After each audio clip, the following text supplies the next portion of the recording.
Hello friends, स्वागत है आपका हमारे यूट्यूब चैनल माय गुरुजी में। और आज हम बॉड मास नियम पर चर्चा करेंगे। बॉड मास होता क्या है, नाम तो बहुत सुनते हैं लेकिन उसको विस्तारित रूप में बहुत लोग नहीं जानते हैं। चलिए ये होता क्या है उसको पहले देख लेते हैं।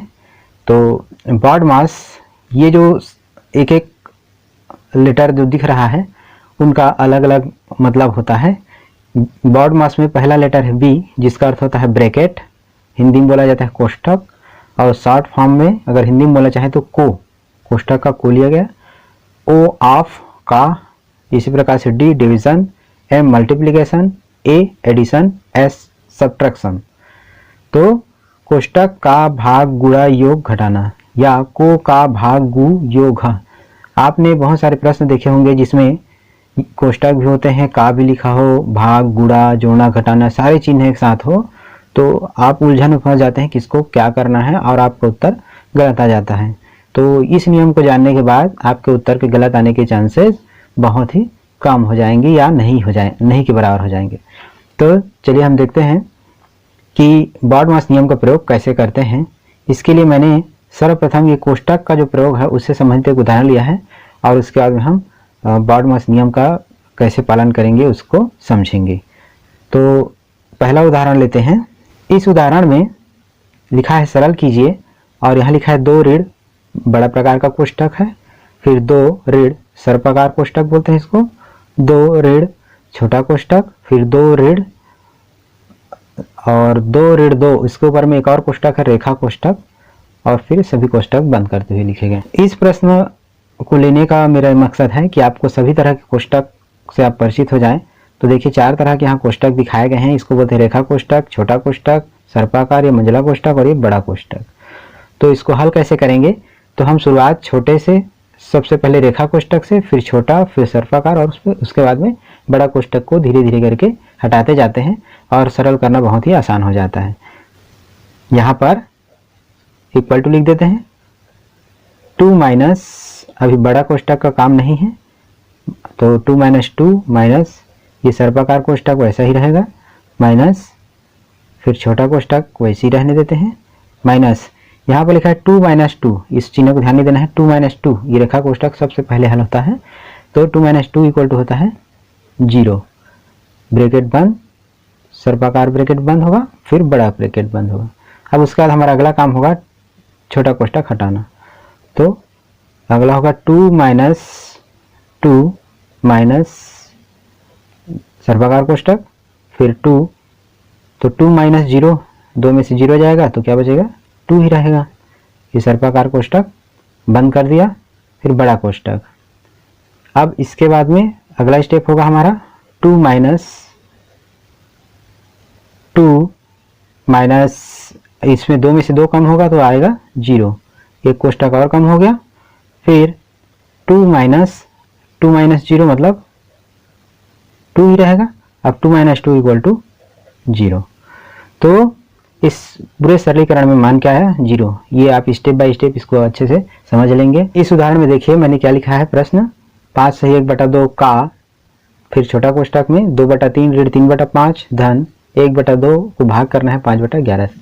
तो इसमें क्या क्या चिन्ह है देखिए, सही भिन्न भी है, का भी है, ऋण भी है, धन भी है और ये भाग का चिन्ह भी है। तो इतने सारे चिन्ह हैं, तो हम किसको क्या करें, इसको अब क्रमबद्ध हम समझते हैं। सबसे पहले हमारा काम होता है बॉड मास नियम के अनुसार ब्रैकेट को हल करना। तो ब्रैकेट पहले हल करेंगे, मैं इसको लिख देता हूँ। इसको चाहे सही भिन्न हटा लेते हैं पहले, 2 पंचे 10 और 11, ये 11/2 हो जाएगा। ध्यान रखना कैसे हटाते हैं, 2 को 5 से गुणा किया और 1 को जोड़ दिया, तो 2 पंचे 10 और 1 11, 11/2। का को लिखे रहते हैं। फिर जब इसको हम हल करेंगे तो क्या होगा, 5 दूने 10 और 3 तिया ऋण 9/15। आप इसको लघुत्तम निकाल के भी हल कर सकते हैं, तो इतना आएगा। धन 1/2 भागित 5/11। अब अगला स्टेप है इस कोष्ठक को हटाने के लिए थोड़ा और एक लाइन बढ़ाए तो हमें सरल कर लेते हैं। 11/2 का 10 में से 1 गया तो 10 में से 9 गया तो 1/15 धन 1/2 भागित 5/11। अब को मतलब कोष्ठक हट गया, अब का को हटाना है तो का अर्थ गुणा से ही लेना है।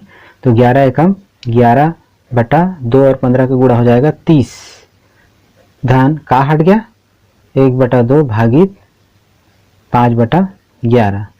अब को का के बाद में भाग का चिन्ह हटाना है, तो भाग का चिन्ह कैसे हटेगा, तो 11/30 धन 1/2 भाग को हम बदल के हल करते हैं गुणा में, तो गुणा में बदलेंगे तो 11/5 इस प्रकार से हो जाएगा। हमने और भी वीडियो बनाए इससे संबंधित, उसमें आप देख सकते हैं।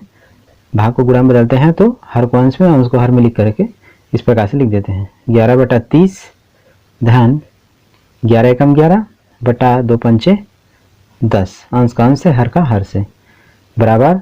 अब इन दोनों का लघुत्तम हो जाएगा 30, लघुत्तम समाप्त करते हो जाएगा 30 और 10 का 30, तो यहाँ पर आ जाएगा 11 धन, अब 30 को 10 से भाग देंगे तो 3 आएगा, 11 तिया 33, तो हमारा उत्तर क्या हो जाएगा 33 और 11 44/30। इसको और सरलतम रूप में लिखना चाहें तो 2 दूनी 4, 2 दूनी 4, 2 से भाग जाएगा, ये भी 2, 15 बार में 30 आता है, तो उत्तर हमारा हो जाएगा 22/15।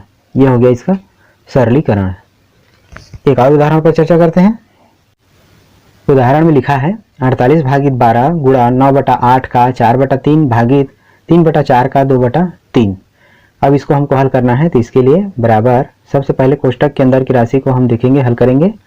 48 भागित 12 गुणा ब्रैकेट के अंदर है, इसको पहले हल करना है, तो पहले ब्रैकेट के अंदर में का भी और भाग, तो का को पहले हल कर लेते हैं। का हल करेंगे तो 9 चौक हो जाएगा 36 और 8 तिया 24, भाग का चिन्ह हो गया। अब 3 दूनी 6, यहाँ भी का लिखा था, 4 तिया 12 लिख दिया 12 बराबर 48 भागित 12 गुणा,